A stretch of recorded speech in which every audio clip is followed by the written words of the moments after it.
Hello and welcome. And before we start, a content warning. This episode contains vulgar sexual references, foul language, so if you're a sensitive listener or there's kids around, not that you should listen to this show in front of kids.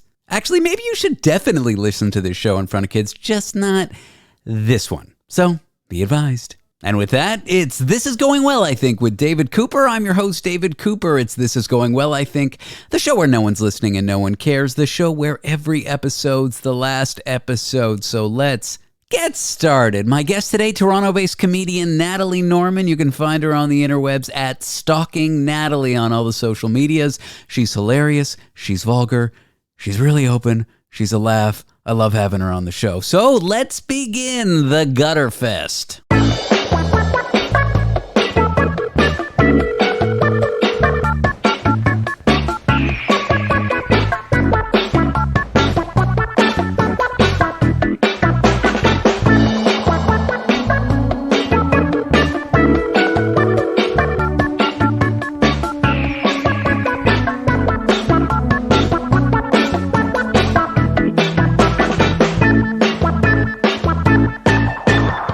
Are we recording right now? Yeah. I don't have to use it, though. We can start. You can't use that. I can't use any of this?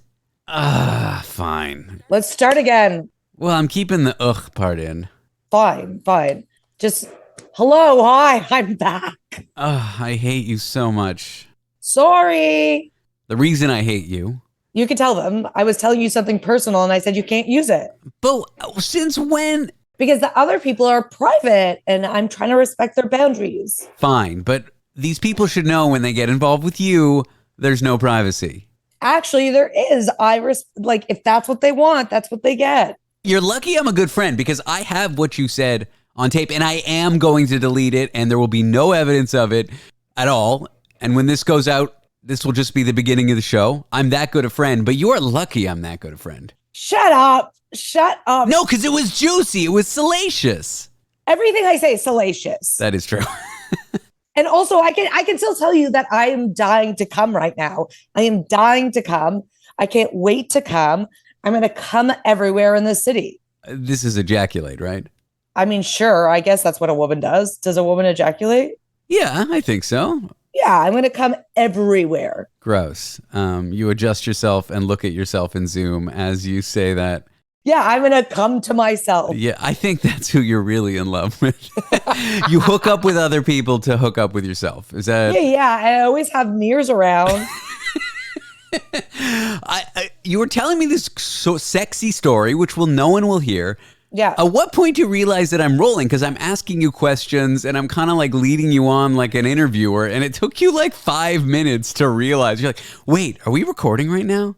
Because when we used to do the podcast before, when you're with the network, we would talk before. Yeah. And then you'd be like, we're going to start.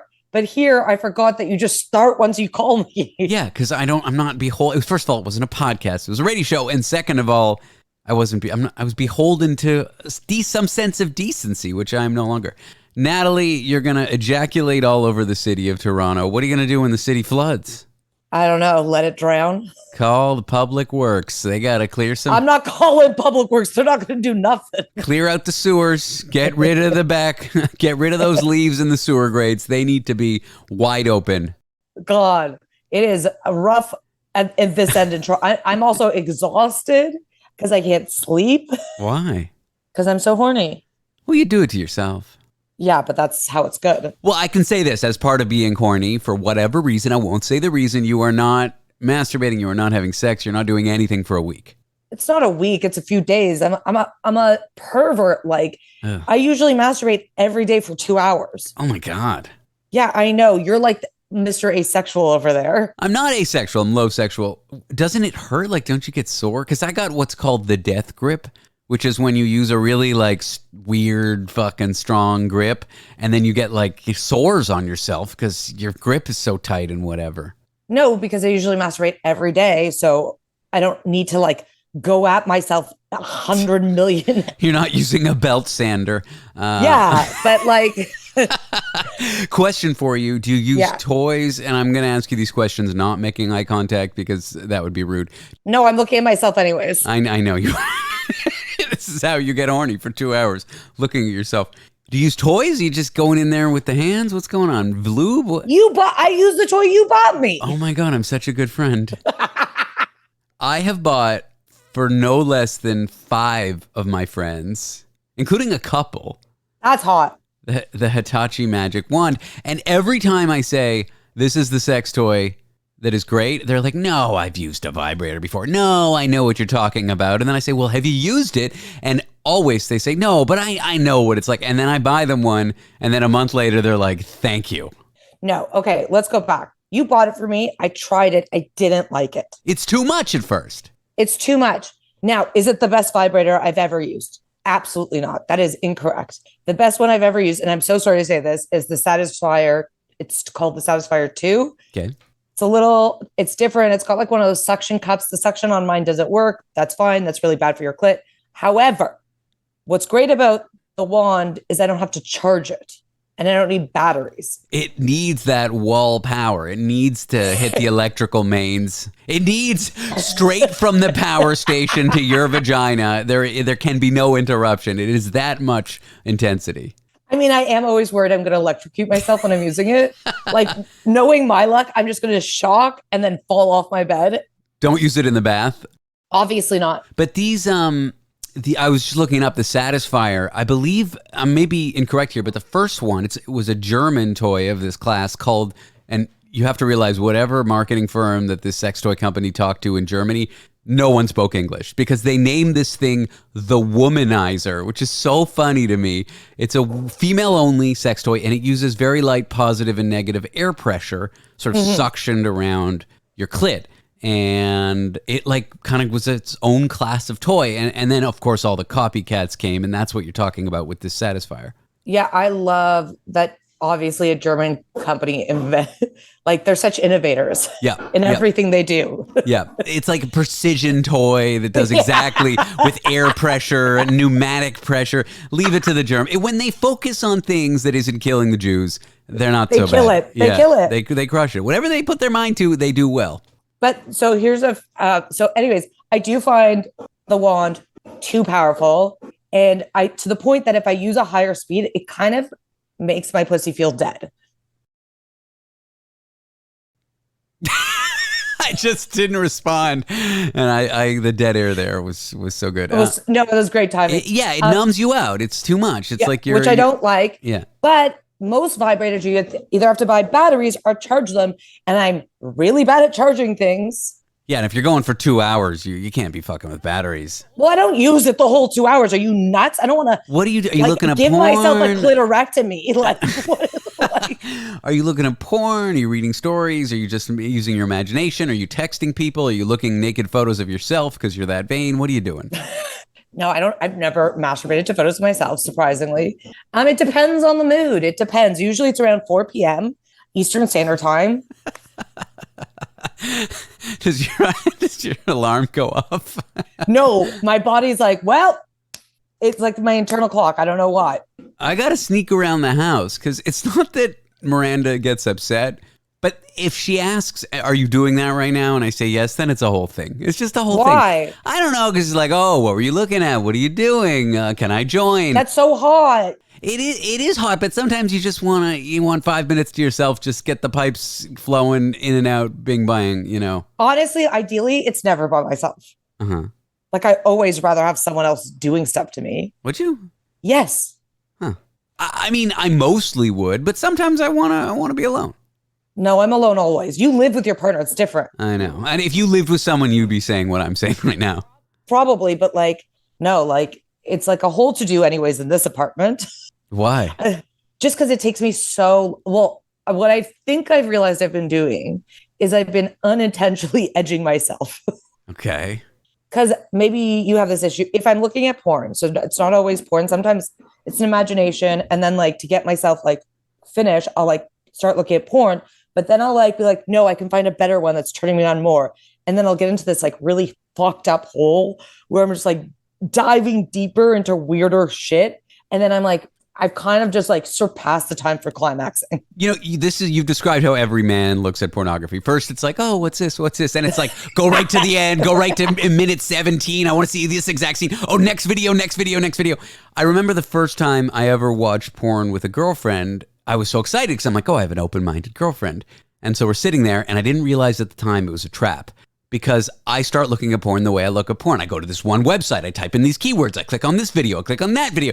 And she's just looking at me, she's like, why are you so good at this? Like, why do you look like, I don't know, a stenographer typing 200 words per minute in the court? Like, how are you, if she were to do it, she would just go to Google and type pornography and then go to the That's first. Bullshit. That's, well, no, I'm sorry. No, this particular partner of mine was into stories. So it's not that they didn't consume smut, but they weren't into looking at internet porn. So there still has to be a story for me, which makes it really hard on the porn sites. Ugh. And the stories, that's all 70s stuff. They don't do that anymore. Yes, they do. It's like a light story. Oh, like a stupid story. Like I just need like two characters and what's the power dynamic? It's all, well, what's with the step siblings? You know what? It is taboo. It's a power dynamic. I know, but it's like now it's just so unbelievable. Well, it has to be so people can consume it. People don't want it to feel real. I'm not into the step sibling thing, but I kind of understand that now that you say it. It's like, it's taboo. It has to be absurd. But if it seems even slightly real, it's creepy. You're like, ew. Yeah. No, but I think from what I understand, like the top 3 porns are like, top 3 categories that are consumed are like woman, like being eaten out, like family, and then there's like something else. Yeah. So that's why you get so much family shit just immediately. It's like, oh, mom, what are you doing? I forgot your name. What is it again? You know, it's like so unbelievable. Yeah, it's like, mom, uh-oh, hi there. And then she's like, uh-oh, you have a stain on your pants. Let me clean your pants. That's the amount of plot that you need. That's not plot. Well, I was giving an example. I would never watch that. That's not my thing. But like, I need just a little bit, like a little bit. I need there to be some tension. That's what I need. I need tension. You're not looking for like Casablanca, you know, like here's looking at you, no. Kid. You're not looking for Shawshank Redemption, you know, a dramatic tale of, you're looking for just a light, you know, hello, what's up? I need like attention, like, oh, you're a teacher. You've been a bad student. Great. Let's get into it. But they're all such bad actors. They're good at acting at porn, but they don't know how to. You think I'm watching it for the acting? But you're saying you need the story. Yes, but I fill in the blanks myself. Fair enough. 2 hours. Well, the 2 hours is because I keep on fucking edging myself. Like it's a nightmare. Like if I'm horny and I have to shower and I have to go to a show, I'm getting to that show an hour late. Do you show up late for comedy shows often? Yeah, I can. Oh, you're that good. They need you, those bookers.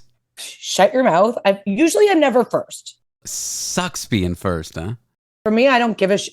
I like to go sometimes first so I can go other places or live some kind of life. Or go home and masturbate for 15 hours. No, I don't masturbate late at night. No? No. Keeps you up late. No, I just don't do it. I told you 4 p.m. is my witching hour. Okay, well. You looked at the clock? Yeah, I don't know why I looked at the clock. I just imagined at 4 p.m. you'd be like, I have to go, but it's a little earlier than that. I'm holding off right now, as I told you. And we're talking. If I'm talking to someone, I'm not going to be like, I got to go fucking make myself come or not come because I've taken too long. So you were saying something, though. I lost it.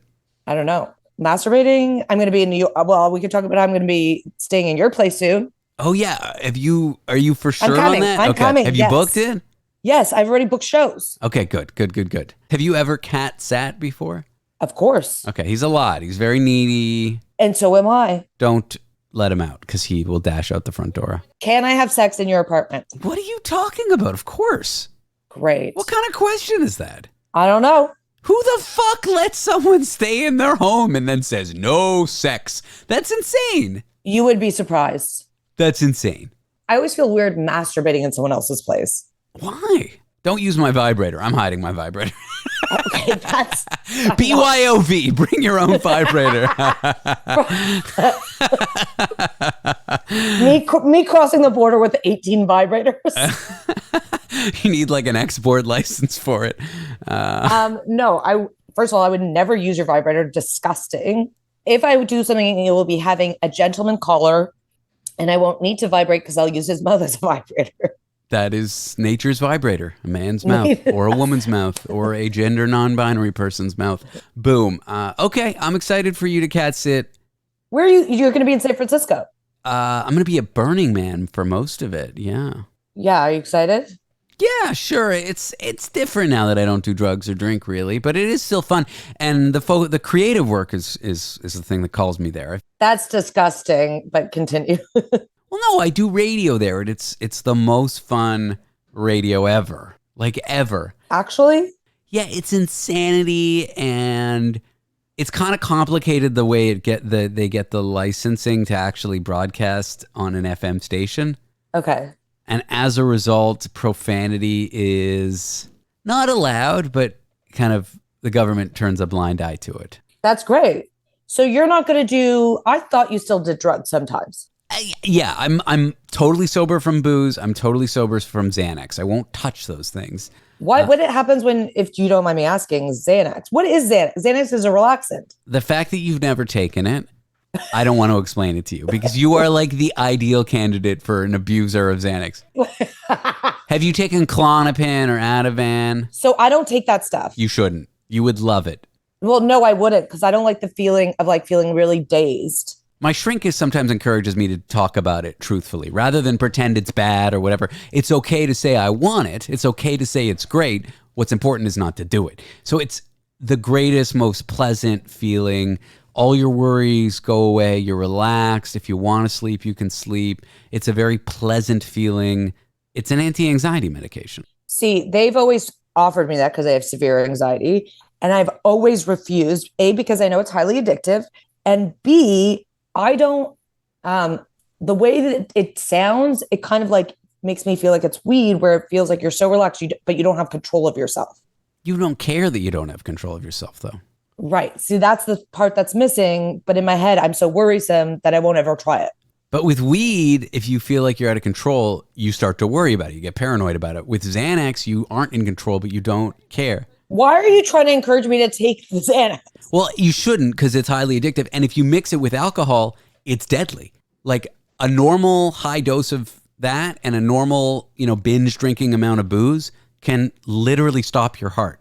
The two amplify each other in an incredibly risky way, but it also, you just pass the fuck out. It's the deepest feeling sleep. The next day, you don't actually feel well rested. Yeah, don't you feel groggy as shit? You get the fog, the brain fog. But that's what I was doing. I was mixing Xanax and booze just to go to bed. Crazy. Yeah, that's crazy. It's a real problem. So I kicked Xanax about 4 years ago, and then the drinking got really bad, and then I kicked the drink. Well, because my shrink was like, look, you shouldn't do either, but if you pop Xanax all the time or you pop booze all the time, you just have an addiction problem. You might lose your job. You might, have some health issues long run, but while mixing them, you're going to die. And so it was kind of like pick one. So I picked the booze, and then the booze got out of control. So, but back to Burning Man and whatever, forget the rabbit hole. I don't drink. I don't take Xanax, and I won't touch MDMA because it makes me too emotionally unstable afterward. Of course. Well, I don't think anyone should touch MDMA.